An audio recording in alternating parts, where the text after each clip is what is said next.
Hoje no Cartório Contemporâneo, entrevistamos o ministro Cláudio Brandão. Saiba sobre os serviços do Cartório JK. Tudo isso e muito mais no Cartório Contemporâneo.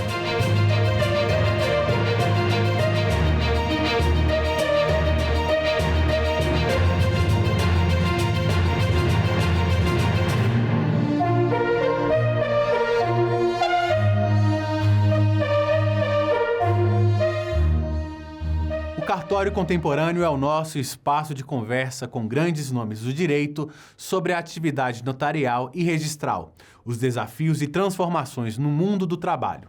Hoje, temos a honra de receber um convidado muito especial, o ministro do Tribunal Superior do Trabalho, ministro Cláudio Mascarenhas Brandão, que nos ajuda a entender o papel da Justiça do Trabalho frente aos temas mais atuais da saúde e modernização nas relações laborais. Ministro, muito obrigado por estar conosco. O senhor acredita que as normas trabalhistas brasileiras estão acompanhando essas mudanças nas formas de trabalho? Veja, o mundo do trabalho é muito dinâmico e não há lugar no mundo que a norma atenda à realidade contemporânea, que é a realidade muito mais rápida, muito mais veloz do que a tecnologia ou a normatização pode acompanhar. Mas veja, o que nós vivemos hoje é a construção de um direito do trabalho que é permeado de normas das mais variadas origens. Quando nós falamos em direito do trabalho, não estamos falando somente da CLT. Falamos da CLT, falamos de normas internacionais que o Brasil ratifica e, portanto, são agregadas ao nosso universo normativo interno. Nós estamos falando, por exemplo, de convenções coletivas de trabalho, que são normas construídas por sindicatos de empresas ou sindicatos de empresas para regular mais proximamente determinado segmento do mundo laboral. Nós estamos falando, por exemplo, normas regulamentadoras, como, por exemplo, a NR1, que trata exatamente do adoecimento psíquico do trabalho, que se agrega à CLT. Então, perceba que o mundo do trabalho, apesar do seu dinamismo, da sua evolução permanente, ele é cercado de normas que vão interagindo permanentemente e dão as respostas necessárias para as demandas. Porque é importante dizer a quem nos assiste que um juiz não pode deixar de decidir porque não tem lei. Ele tem que encontrar uma solução. Seja na Constituição, seja numa norma escrita na CLT, seja num costume, por exemplo. Eu cito um exemplo, assim, só para quem nos assiste, histórico. O 13º salário, que hoje é lei, ele foi criado em uma prática em que os empregadores, no final do ano, quando tinham um bom resultado na empresa, davam outro salário ao seu empregado. Essa prática costumeira transformou-se depois em lei. E é muito comum, por exemplo, ainda no meio rural, o proprietário rural, no final do ano, dá uma parte do que eles chamam de ganho, que são as reses, enfim, algumas reses ao vaqueiro da fazenda, ao administrador, quando a produção daquele ano é uma produção assim, muito boa, digamos assim. É uma prática que é chamada gratificação de Natal. Por isso, por ocasião do Natal, isso acontecia. Esse costume transformou-se no que é hoje o 13º salário. Mas a lei que o criou sob o nome de gratificação de Natal. Então, podem perceber que muitas vezes essa normatização não é fruto de lei escrita, ela é também de práticas repetidas que vão se incorporando ao contrato de trabalho. Outro exemplo do mundo bancário, gratificação semestral. A lei não criou essa parcela para o setor bancário. Hoje é fruto de convenções coletivas de trabalho, que assegura o trabalhador bancário a cada semestre um valor adicional que ele recebe por conta de estar hoje disciplinada em convenções coletivas. Então, falar em normas contemporâneas é falar de uma normatização que é composta por várias fontes. É como se nós tivéssemos aqui um canal irrigado por várias fontes. Esse canal principal é o direito do trabalho. As fontes que vão irrigando são diversas normas. Então, eu entendo que, apesar dos avanços tecnológicos serem cada vez mais marcantes e mudarem o contexto, por exemplo, das relações laborais, eu acho que essa compreensão de que nós somos irrigados por várias normas de várias fontes diferentes dão as respostas que os conflitos precisam. Porque é utopia imaginar, isso vem desde a França de Napoleão, que uma lei conseguirá resolver todos os conflitos da vida.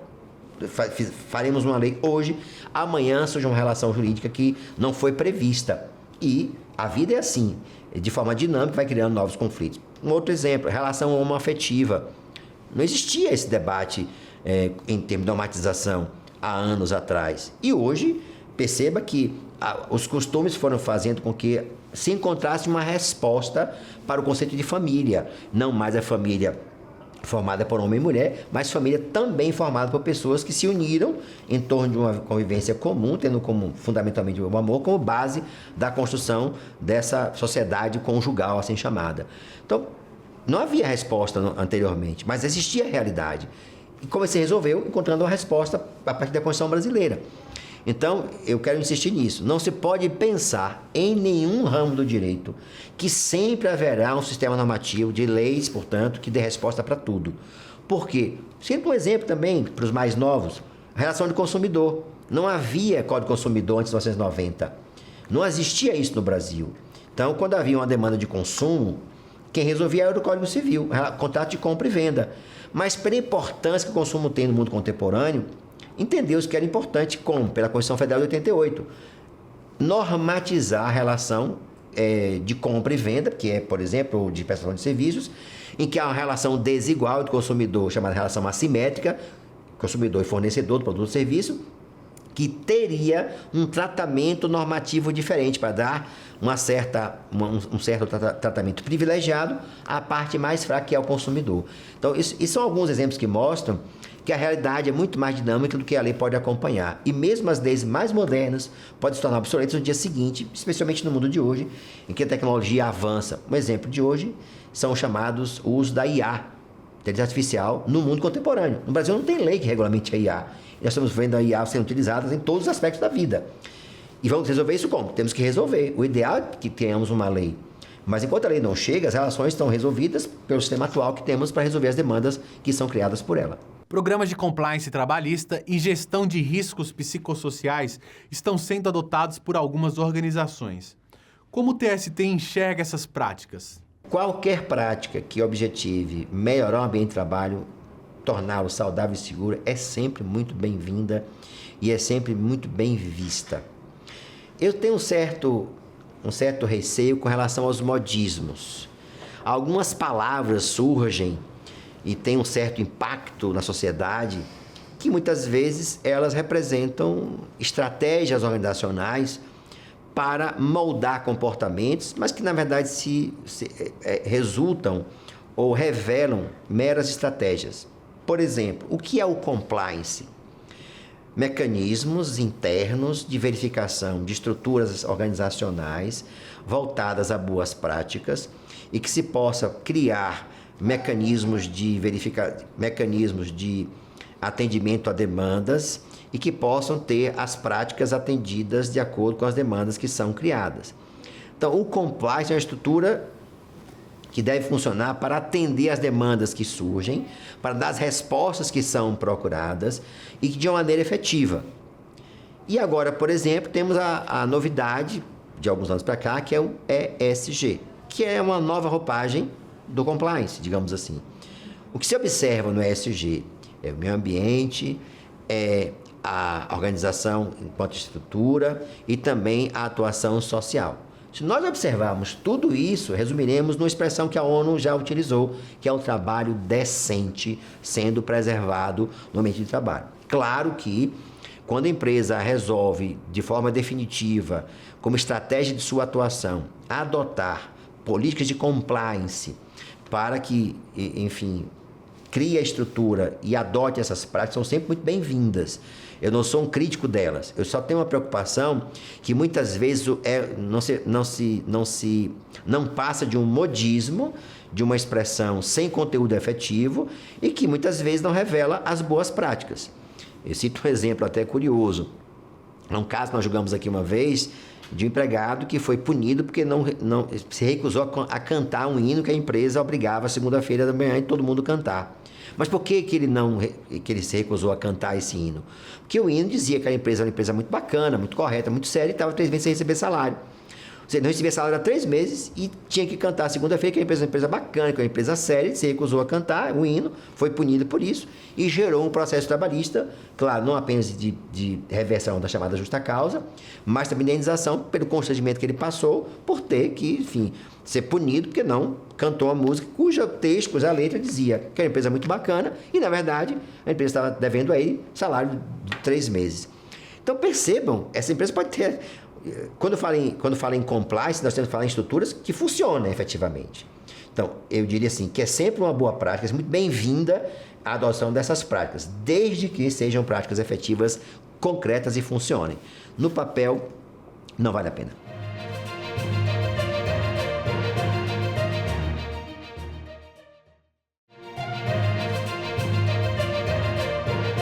A cultura da prevenção ainda é um desafio no Brasil. Como estimular os empregadores e trabalhadores a adotarem medidas preventivas no dia a dia?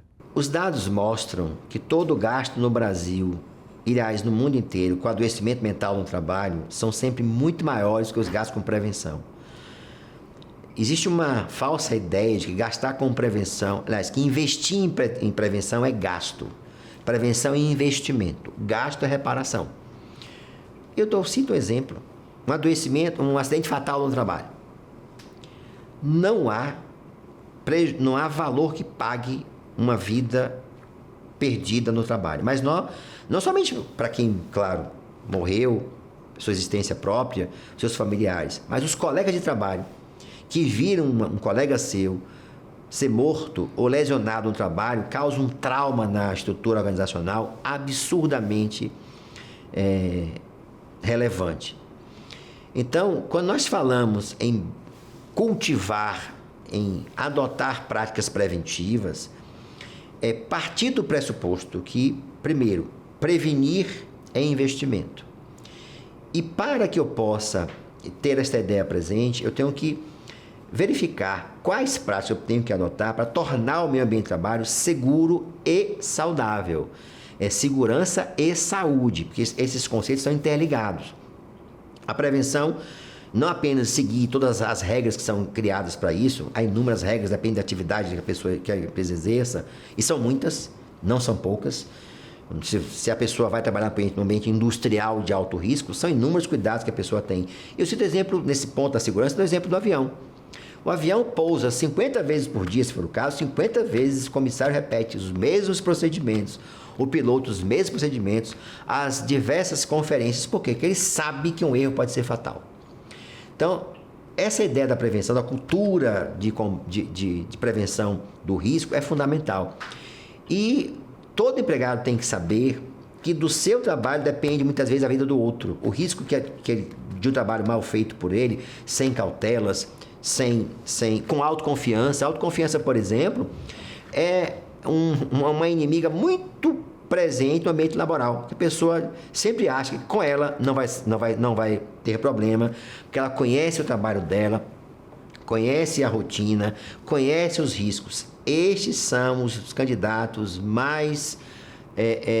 as pessoas que se candidatarão com maior frequência a acidente laboral. Por quê? Porque o acidente laboral não é obra do acaso.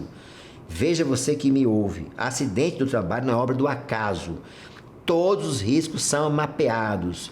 E quando eu falo em mapeamento de risco, são as práticas rotineiras que são exercitadas. E quando eu falo risco, não somente falo do risco material, há também o risco mental que está presente no ambiente laboral. Então, é começar a entender que prevenção é investimento, é adotar de fato a política de prevenção.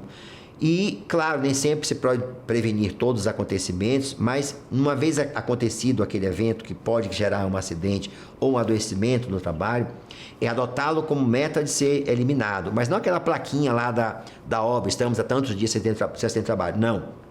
É fazer disso um lema real, um lema concreto.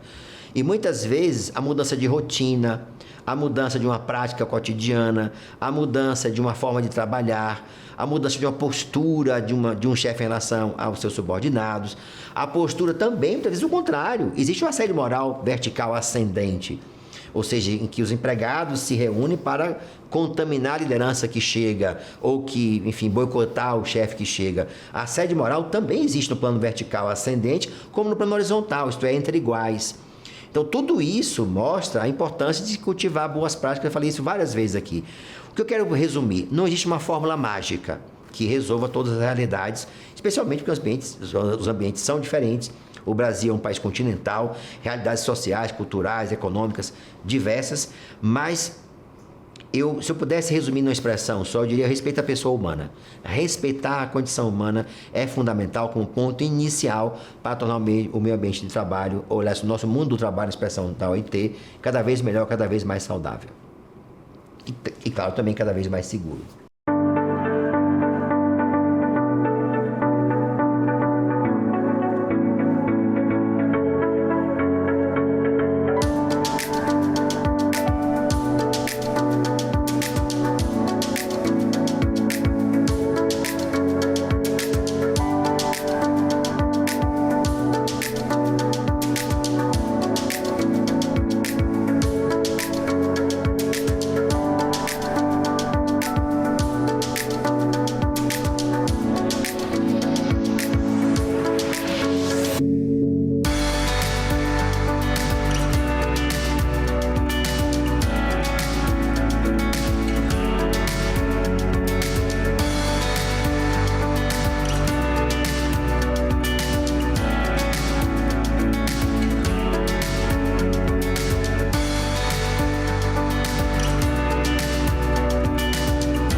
O Cartório JK é um cartório de notas e protesto de títulos de Brasília. Conversamos com seus funcionários para falar dos serviços que eles prestam. Dentro dos serviços de notas, quais são as principais atribuições oferecidas pelo cartório? Bem, dentro dos serviços de notas, a gente tem diversos atos notariais que podem ser praticados, né? Dentre eles, eu creio também os mais conhecidos são as escrituras públicas de todos os tipos, né? Compra e venda, doação, dação em pagamento, compra e venda com financiamento, os divórcios, as separações, o inventário, procurações, reconhecimento de firma, ou seja, são diversos atos notariais que praticamos. E o que nada mais é a prática de ato notarial? É também aquele que é celebrado em livro de notas. E por incrível que pareça, cada ato notarial, cada escritura que você assina, depois vira um livro, vira um exemplar, e esse exemplar é arquivado aqui ad eterno no nosso cartório. Como funciona o processo de autenticação de documentos no cartório? O processo de autenticação de documentos é bem simples. Basta que o nosso cliente traga o original e a cópia desse documento. E aí, observando aqueles dois documentos, eu vou observar a cópia e eu vou observar o original. Em sendo a mesma reprodução, nós vamos apor o carimbo de autenticação, ou seja, dizer que aquele documento é exatamente a cópia fiel daquele original que nos foi apresentado. Quais são os documentos mais comuns que são autenticados no cartório? Bem, os documentos mais comuns eu vou falar hoje em dia. Creio que seja alguns diplomas, né? Alguns outros documentos como contratos também.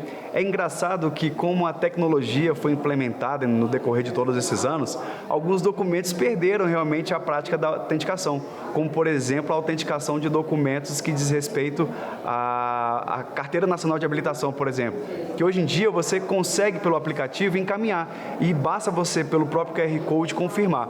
Então são documentos que foram perdendo a prática ali da autenticação, mas hoje sem sombra de dúvida alguns diplomas creio que sejam os documentos que nós mais autenticamos. Qual é a importância da autenticação de documentos para cidadãos e empresas? Eu creio que a grande importância da autenticação de documentos é você manter sempre o original bem guardado, né? Ao mesmo tempo que você tem um original bem guardado e várias cópias que você pode, de uma certa forma, manipular, isso te dá segurança de poder deixar o original guardado e andar com a cópia autenticada, por exemplo, que tem o mesmo valor de um original, a depender do caso. Como o cartório garante a segurança e a integridade dos documentos autenticados? O ponto número 1 é que os nossos funcionários são sempre bem treinados para poder formalizar qualquer ato notarial, seja ele do mais simples ao mais complexo. Então, quando você está aqui no cartório e pretende autenticar uma cópia, por exemplo, você pode ter certeza que o nosso funcionário ele vai estar preparado para, de fato, observar os critérios de legalidade e formais para a prática dos atos notariais. Ou seja, a autenticação, sem sombra de dúvida, será oficial. Como o cartório utiliza a tecnologia para melhorar os serviços prestados? Falar hoje em dia de tecnologia é algo que é uma vivência do nosso próprio cotidiano, né?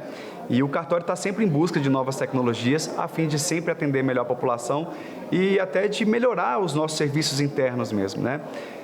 Eu creio que a melhora sempre do nosso sistema informatizado, fazendo com que as lavraturas dos atos notariais sejam feitas de forma rápida e com muita segurança jurídica também, eu creio que essa é a busca que a gente vem tentando e realizando dentro do próprio cartório, para que a gente realmente possa melhor atender a população. Na sua opinião, quais as perspectivas de futuro dos cartórios? O cartório é um serviço essencial e que todo mundo, de uma certa forma, precisa passar um dia. Se você nasceu, você precisa fazer uma certidão de nascimento e aí sim começa o seu, digamos assim, a sua história dentro de qualquer cartório. E também no momento de seu falecimento, você precisa formalizar, por exemplo, não você no caso, mas alguém precisa formalizar a certidão de óbito. Então, o cartório é um serviço essencial. O que eu vejo para daqui o futuro? Cartórios com implementação de mais tecnologia, melhoria realmente nos atos e, obviamente, com a melhoria desses atos, melhora também a segurança e assim crescemos juntos, a população acreditando cada vez mais nos nossos serviços. No Brasil, a Lei nº 11.441 de 2007 permitiu que os cartórios de notas realizassem divórcios consensuais, ou seja, divórcios em que ambos os cônjuges estão de acordo em se divorciar e não há disputa sobre bens ou filhos. Para realizar um divórcio extrajudicial em um cartório de notas, o que é necessário? Lei 11.441 de 2007, parece que foi ontem, né? E a Resolução 35 também do Conselho Nacional de Justiça, que normatizou as regras ali da própria lei e dando mais clareza à formalização desses atos notariais, que diz respeito à separação, divórcio e inventário. Basicamente, o que precisa ser feito, por exemplo, no caso de divórcio e separação judicial ou dissolução de união estável, é vontade das partes. O que se confunde muito é que a vontade das partes ela tem que ser aquela vontade contratual e não a vontade sentimental. Ou seja, se eu consigo ter duas partes capazes e eles querem se divorciar e procuram o cartório, eu posso formalizar o contrato. E o contrato nada mais é do que resguardar ambos do que eles realmente pretendem.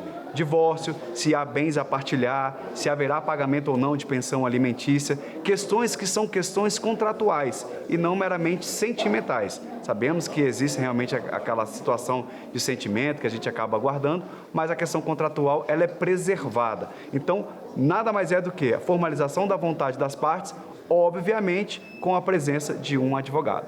Quais as vantagens de realizar o divórcio em cartório? Eu creio que a grande vantagem de formalizar um divórcio, uma separação em cartório é o tempo, né? Na justiça você leva um rito, existe um rito formal para a formalização, ou seja, você tem que protocolar, há um prazo que se abre para o juiz e tudo isso. Já que no cartório não, é um mero contrato, então é rápido. Chegando aqui no cartório e no máximo 24 horas você está divorciado. Eu que gostaria de agradecer o Cartório Contemporâneo por estar sempre buscando as melhores informações, tanto só para a população do DF, mas para a população de todo o Brasil.